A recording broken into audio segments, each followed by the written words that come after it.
Once upon a time, game studios would just release a game into the world and see how it did. Not long after that came the days of focus groups to test the waters before release, giving the studio some time to tweak their games.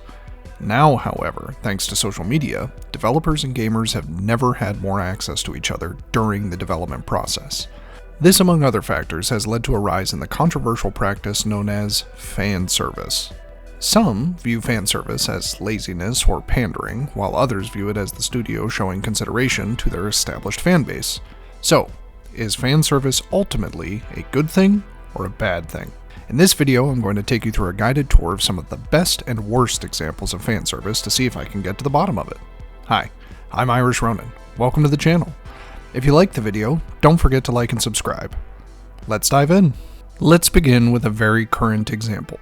Fortnite OG. After the most recent season of Fortnite ended, the team at Epic rolled out Fortnite OG. They basically rewound the game all the way back to the first chapter. Original map, original guns, vehicles, everything. Now, on the one hand, this is some really intense fan service that longtime players will really love. YouTube is full of those longtime players releasing videos of how stoked they are to once again be using the pump shotgun and other features from the game's history. The reason the players in this category are so excited is very simple. Nostalgia. Hey, remember Ghostbusters? Oh, I remember.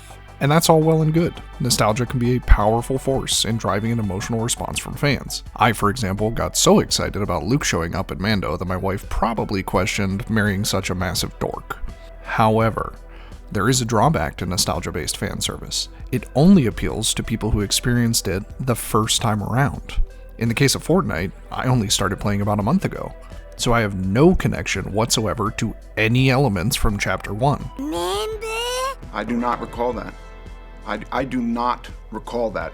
So to me, Fortnite OG took a game that I was just starting to really get the hang of and removed all the weapons I had acquainted myself with, took out the tools I used to move efficiently, and lots of other cool features like augments, and threw it all out the window.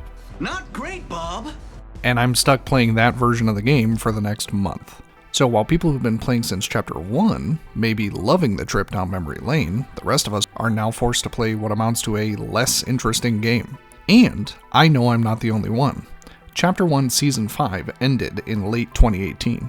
At that time, the game only had about 125 million users. Today it has over 500 million, which means that approximately 75% of Fortnite players today have no recollection of any of this stuff. So, while Epic is certainly servicing its die-hard fans, it's also leaving the bulk of its users with what is, in my opinion, a lesser game. So was the fan service a good idea in this instance? I suppose time will tell. Now let's look at an example of intense fan service that was extremely well done. 2016's No Man's Sky. For those who are unfamiliar, No Man's Sky was a revolutionary concept before launch. An entire galaxy's worth of procedurally generated star systems, with each planet having unique and varied flora, fauna, geography, topography, climate, biomes, all the rest. The marketing boasted billions of planets to visit, with all the players being present in the same galaxy at the same time, and able to interact with each other. It hinted at large-scale space battles with player-controlled fleets, duking it out with each other, deep crafting system, and a lot more. Gamers awaited the release of No Man's Sky like a dog waits to go on a walk. Finally, when the day came, all hell broke loose. There were indeed an insane number of planets, each with procedurally generated elements. Unfortunately, that was about all the studio delivered on. All the planets felt basically the same. Each planet had a single biome, all the alien life was pretty rudimentary, no fleet battles of any kind, you pilot a fighter, that's it. And most egregiously of all, while all players were technically on the same server, there was no interaction of any kind, just a glowing orb to represent the other player. What is going on? This betrayal led to riots in the streets and the summary execution of lead dev Sean Murray.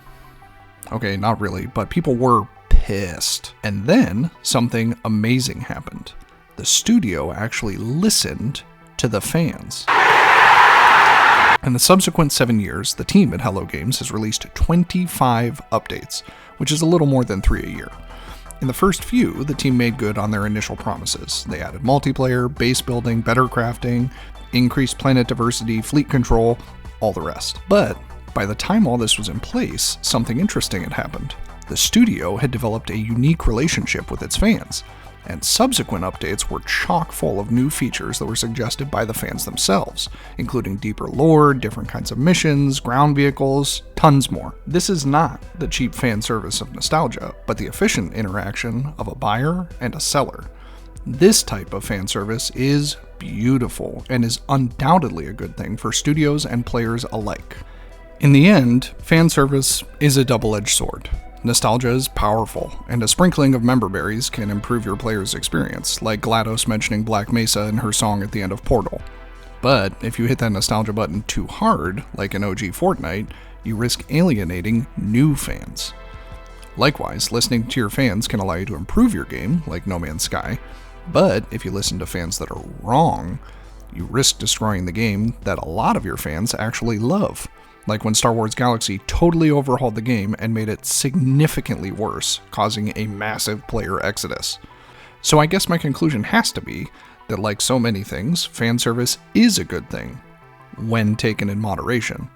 If you liked the video, help me out and hit that like button. If you really liked it and want to see more, hit the subscribe button. If you didn't like it, thanks for sticking around, and maybe one of my other videos is more your speed.